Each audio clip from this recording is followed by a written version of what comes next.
Hello and welcome to World Talks here on TVP World. We are at the Warsaw Global Investors Summit and we are pleased to be joined by Clay Lowery, who is the Executive Vice President, Research and Policy at the Institute of International Finance.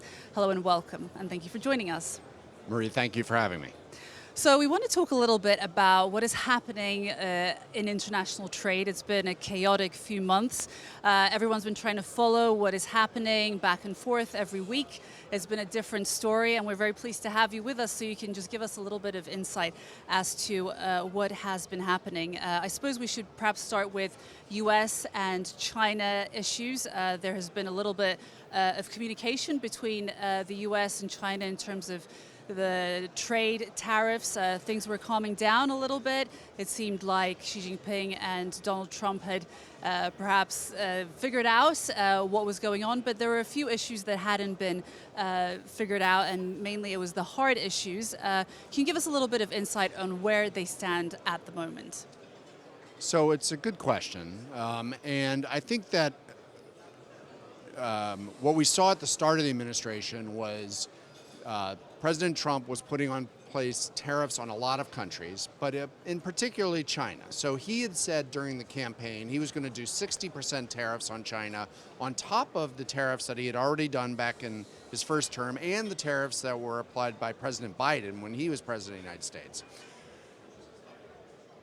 The difference with China compared to every other country was they responded, and they responded quickly. And they put tariffs back on the United States. And so what happened is we escalated very quickly, and we saw that there was 145% tariffs from the United States on Chinese goods and 125% from China on US goods. Essentially, that's a trade embargo. And so neither country probably it makes sense to have some sort of a trade embargo. So you did see this kind of agreement in Switzerland, which was really less of an agreement and much more just a de-escalation. Since then, the negotiators seem like they're having some back and forth. Some of it's not been good. But just yesterday, the U.S. negotiators and the Chinese negotiators were in London. And again, it's an attempt to de-escalate the situation and find a pathway forward. Can they do that? Only time will tell. In terms of the hard issues, though, like the ID theft, the state subsidies, do you think that there is a chance that that will be sorted out? Because it seems like that's an issue that is difficult for China and the U.S. to actually agree upon. No. No. But I will say, no. But here's my rationale. I think that there are some issues that probably can get worked out, and hopefully we will get worked out so that we can have some sort of an ability to have trade at least a lower price than what we currently have between the United States and China. The reason why I said no is if you recall back in the Trump administration's first term, the investigation that was done in order to put tariffs on was based largely on subsidies and a few other things, but largely on subsidies. The agreement that was reached between the United States and China in early 2020, so the Phase 1 agreement is what it was called in the United States at least, barely addressed those issues. It really addressed basically, became a purchasing agreement in many respects. Now, all of that blew up largely because of COVID, so putting aside all of that issues. So can the United States walk that back when the thing that the United States has put on the table has not been subsidies, instead it's been fentanyl, the drug that comes in from China. So that's a very different ask from the United States than was the case in the Trump first administration. So subsidies and how China actually treats its companies is probably, it's beyond my comprehension, but is a very difficult issue in China. And I'm just not sure the United States can achieve everything that they said they wanted to achieve, but not this time, but back in the Trump 1.0. So that's why I said no. I wanted to also ask you about the US and Europe, because upon first glance, it seemed as though the US and the UK had managed to achieve some kind of level of communication when it came to the trade war, and also the US and China. But in terms of the EU, it seemed as though the US was not willing really to discuss any kind of agreement. What do you think will come out of the US and the EU? So again, a tough question. The U.S. is obviously trying to negotiate a lot of these things at the same time. They were able to come to some sort of agreement with the UK, but in some respects that was probably an easier agreement for two reasons. One, the US and UK have always had this amazing relationship, but second is the US-UK trade balance is essentially balanced. We have a large deficit, we, the United States, have a large deficit with the EU. So how do you address that? Now, what Donald Trump has put in place is a few things. First, 10% tariff across the board on Europe and every other country for that matter. Second, 25% tariffs on automobiles and auto parts. There's a lot of automobiles that come in from Europe to the United States. Third, 25, now just last week went up to 50% tariffs on steel and aluminum. Fourth, investigations into tariffs on areas where the EU does a lot of exporting, such as pharmaceuticals. And then fifth was the tariffs that have actually been put on pause, which was that extra 10 percentage points. So the EU is going to have to work through all of that with the United States. Is the United States willing to provide exceptions to all those different tariffs? And if not, what does the EU do in retaliation? So the EU has threatened retaliation. Unlike China, it hasn't really retaliated that strongly. All of this means that it could be a little bit complicated, but that doesn't mean that there won't be either a negotiation, which there already is, or that they'll be able to come to some sort of a resolution. It won't be a trade agreement. It'll be some sort of a resolution agreement, somewhat like what we saw in the UK, but what we saw in the UK wasn't that extensive. It was just a nice little agreement, and they moved forward. They still have to get there with the EU, and it's just trickier because of the circumstances. The EU was immediate, like in terms of its communication right after the tariffs were imposed. They were very open to communication. They were very clear in their statements that they wanted to strike a deal with the US, but in their pressers they were clear that the US wasn't really willing to negotiate with them. So it seemed as though it was really the US that was getting in the way of striking an agreement. What would you say to that? It was the US that was unwilling.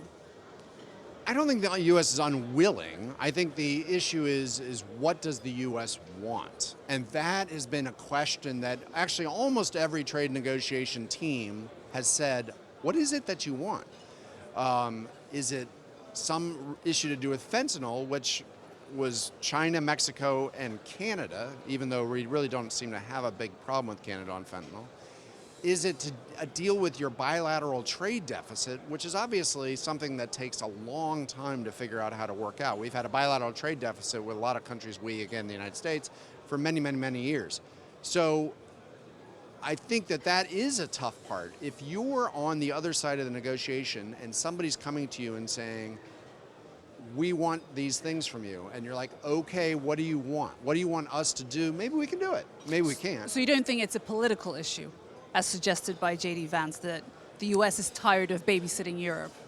I'm not sure that it is a political issue. That doesn't mean that there isn't rhetoric around political disagreements, that it can get actually kind of ugly at times. But I think that overall, if the U.S. is looking for something, Europe wants to know exactly what that is because, of course, it goes to the point of, do you really want to negotiate against yourself? What is it that you're trying to achieve? Europe has a democratic society. They have to, and of course it's 27 different countries, so if what is negotiated in Brussels is not good for what people of Warsaw want or the people of Paris want, it just seems like that could be tricky. So that takes time, and of course it's all being done under this kind of time crunch of it. We're going to get all this done in 90 days, and that's negotiations with every country on earth, not just the European Union. So I don't think it's political. I just think that this is just a very tricky negotiations because of how we got here. Could you give us a little bit of insight in terms of the courts challenging Trump's tariff implementation? Because it came as a bit of a surprise all over the world.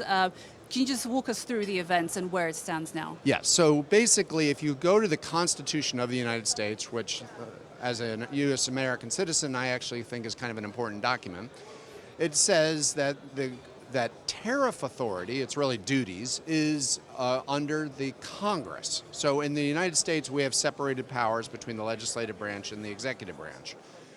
Congress over time has delegated some of those authorities to the president for ease of purpose and so forth.